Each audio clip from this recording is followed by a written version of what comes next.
Okay, hopefully we can make it through this video without anyone interrupting me, because gosh darn it, I tried like 3 times already.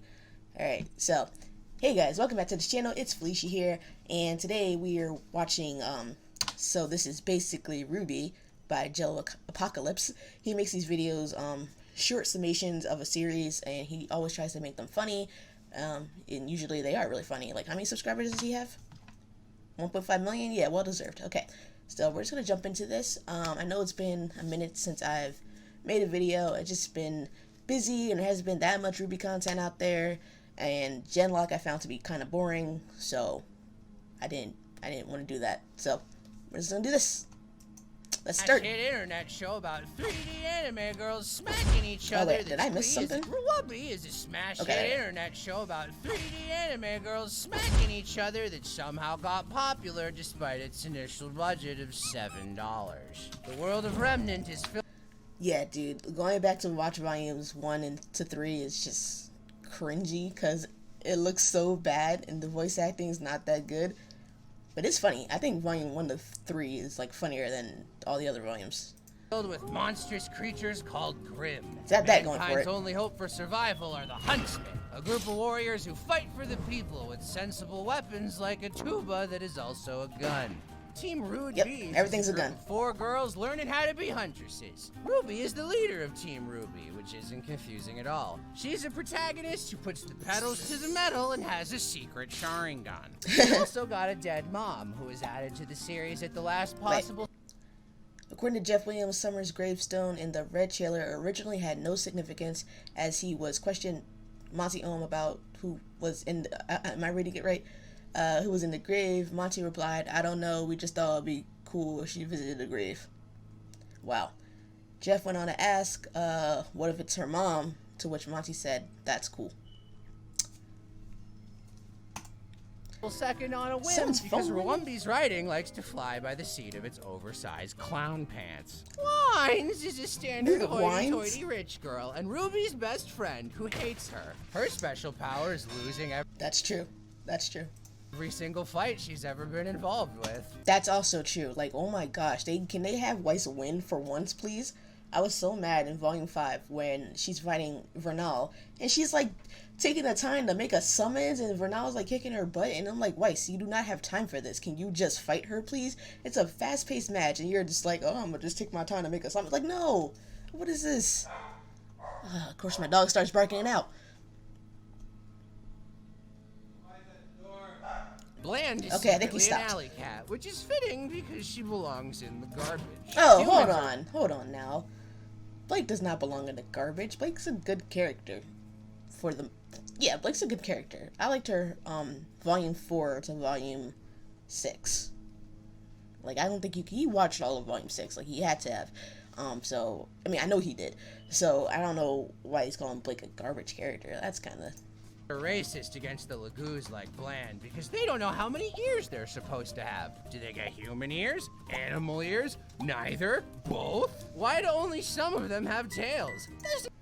Because you get one animal trait. If you're... Wait, the Faunas get one animal trait, right? That's what it is? If he had watched World of Remnant, he would know that. I didn't watch World of Remnant. I saw that somewhere. But I'm sure that's what it is, right? Does he know the show? It's not fair. How would you feel if humans just randomly changed around how many arms we have? Oops. Their exciting adventures at Beacon Academy. Oh, poor Yang. Except don't, as the show introduces a million side characters, explores none of them, and then the school blows up. But the show isn't about the characters. Boy, is it not about the characters. Okay. No, Volume 1 to 3 focused a lot on the characters, but they had too many. Like, there's so many, so not every character that you saw got proper development, but they're gonna go around. Like, we're gonna go to Atlas, we already went to Mistral, we're gonna go to Vacua, we're gonna see these characters again and get them better development. So, shut up. About the over-the-top spectacle fighting, and the fights speak for themselves. Or rather, they would if they weren't constantly accompanied by non-stop butt metal. Outside of the fights, the animation is pretty shaky mistakey. The models do so much clipping and clapping that one could reasonably mistake them for a horse. And the lip flap mocap looks like it was done by a bass on a wall. Everyone's got a magical fight power called a semblance. Take Pyrrha, for instance, a prodigy with so many death flags that she might as well be communicating in semaphore. Her semblance is magnets, so she can collect more death flags. There's also Adam, whose semblance is being the worst. But remember, I agree. Semblances aren't magic. You can also augment your powers with dust, a special powder that allows you to use magic. But that's not magic either. The villains spend 2 entire volumes stealing dust before the writers forget about that and never bring it up again. This was explained. They needed it for something, I think, with the ironwood and all that. They needed something. I forget exactly what it was. But I don't think they forgot about it. I just think it wasn't utilized. I don't think it was executed the best way.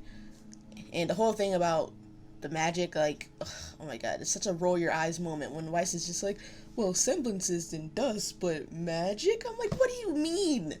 Why is magic not acceptable? I'd say they magically forgot, except that couldn't be it, because magic doesn't exist. Oh my goodness, magic does exist? Yes. Oh wait, what makes magic different from a semblance or dust? Well, that's a good question. We don't know.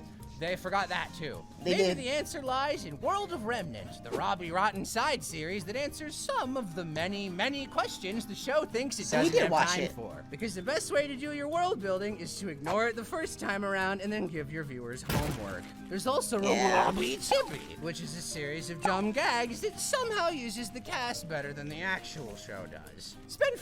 What happened to Rwby Chibi? Like, it usually premieres by now, right? It's just gone? Like, no one knows what happened to it?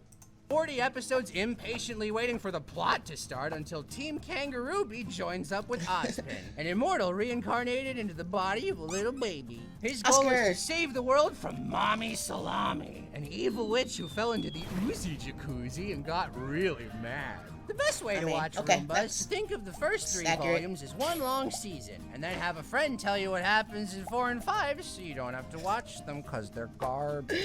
That's exactly what happened. My friend watched all of 1 to 3, and then he stopped. He watched like 1 episode of 4. And I'm like, listen, volume 6 is good. Trust me, volume 6 is good. And I just wanted to, I said, just watch volume 4. Skip volume 5. I'll give you the quick notes on that one. Volume 6 is pretty good. Like, I hope he talks about volume 6 here. But yeah, volumes 4 and 5. My friend liked volume 4. I don't really care for it that much. Speaking of garbage, which is a segue I could put anywhere in this video, the writers desperately want you to think that Ozpin is as morally gray as his hair. But they also keep forgetting to have him actually do anything evil. Jungle Crow? What exactly did Ozpin do that was so bad? You don't get it, kid. Ozpin gave me the power to turn into a bird. Is that a bad thing? Sounds exactly like Crow. What the heck is this? This isn't Vic Magnolia. That's not his name, but whatever. That's not him voicing it, so is this just an impression? No, I can do it whenever I want. I can change back whenever I want. I don't get it. That sounds exclusively beneficial. No, Rwby, you don't understand. I can turn into a bird. It sounds just like... I can turn into a bird. Uncle Crow, oh my god. Why is this bad? What do you do with a drunken sailor early in the morning? Jesus Christ. His real problem is that they throw in every cool idea they have and then don't develop anything. Why advance the plot or talk to people? That's dumb. My favorite characters... That was all what Volume 6 was. What are you talking about? Only one who doesn't talk, but I'm excited to see how they... Neo is overrated, I dare say. Her. Sometimes not talking is the best way to advance a character. Like Yang and Bland, who not talked their way into being girlfriends because the fan base was so insistent about it that the writers just gave up, I guess. No. I can't wait for... No, I hate when people say that. They always say that about, like, strong female... I hate using this term, too. Like, strong female characters. Oh, you only like that because the writers... pander to the audience. It's all this SJW bullcrap. Like, no, like, don't. He has so many followers, and some people are gonna watch this video, and that's the message that you just sent out. Like, are you kidding me? What do you say? And Bland, who not talked their way into being girlfriends because the fan base was so insistent about it that... I agree that it was kind of rushed towards the end of volume 6, because like in the beginning they weren't even like really talking to each other because they just got reunited, and then by the end of volume 6 they're like, oh, they like each other, they're gonna get together, but they're not girlfriends yet. They haven't acknowledged those feelings. It's just kind of like, this is where we're gonna head, like this is where these two characters are gonna head off to be in a relationship. That's not pandering. It's just showing, it's very in your face, I'll say that, but it's not pandering to anything because nothing is official yet, nothing's happened yet. That's just they even use that word, it's just so annoying. I can't with that. That's kind of annoying. It kind of brought down the whole mood now for me. Oh, let me get off this. The writers just gave up, I guess. The writers just gave up. It was what? And why would you disrespect the Rwby like that? Like, yeah, I know it has a lot of issues and everything, but to say that they are giving fans control over their show, if it's something that's their fault, fine. Like Volume 5, that's their fault. Everything that happened in Volume 5 is like their fault. Whatever. That's fair criticism, but to say that they're making characters a certain way to please an audience, that's disrespectful. Because, like, why would you? I don't know. Why would you even say that? You know. Can't wait for Volume 7's equally well-earned moment when Weiss finally gets to hook up with Torchwick's ghost. Why? See, and to equate it to that does not make any sense. That doesn't make any sense. If you want to say, like, they switched from Black Sun to Bumblebee, then fine, that's valid, I think. But to say that it's because the fans craved it, or because it's so out the way, like out of nowhere, that'd be the same as Weiss hooking up with Torchwick, that's Torchwick, then that's just stupid. Now I'm disappointed. Now I'm mad. Get it? Anyway. You want some real emotional investment? Did you know that my sister and I were cursed to be birds? Uncle Crow, please stop! Why is my name spelled with a Q?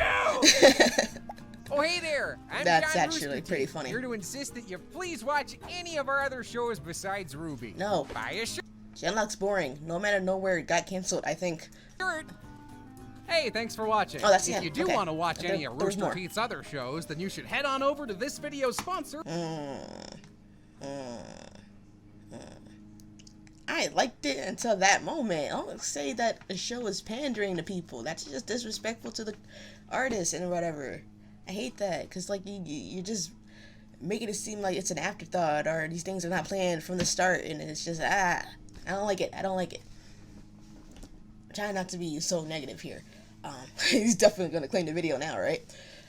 Anyway, it was funny. This video is probably way longer than it needs to be.